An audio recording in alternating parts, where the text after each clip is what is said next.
అందరికీ నమస్కారం అండి. ఈరోజు ముప్పత్తిపడి గ్రామం గణపవరం మండలం ముప్పత్తిపడి గ్రామంలో సీసీ చేస్తామండి.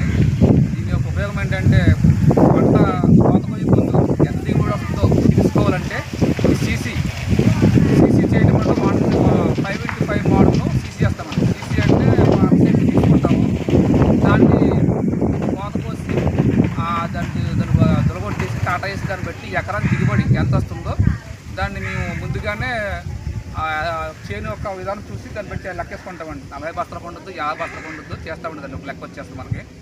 సీసీ వచ్చి ఎకరానికి వచ్చి 162 సీసీలు అవుతుంది ఒక ఎకరానికి వచ్చి. దానికి కావాల్సిన మెటీరియల్ ఏంటంటే 4 కర్రలు, ఒక రిబ్బను, ఒక కాట, నెక్స్ట్ శుభ్రపట్టు చేట ఇది తీసుకొని దాన్ని పరకం కూడా కావాలంటే దీన్ని తొలగొట్టేసి దాన్ని శుభ్రపరిచి కాట వేసుకుంటే ఎకరానికి ఎన్ని బస్తాలు దిగుబడి వస్తుంది అనేది అరసెంట్లోని మీకు ట్యాలీ వచ్చేస్తుంది. దాన్ని బట్టి ఎకరానికి ఎన్ని బస్తాలు అవుతుందో ఎంత అందులో తేమ శాతం ఉందో కూడా ముందుగా మనకి తెలిసిపోతే అవసరం వచ్చేది.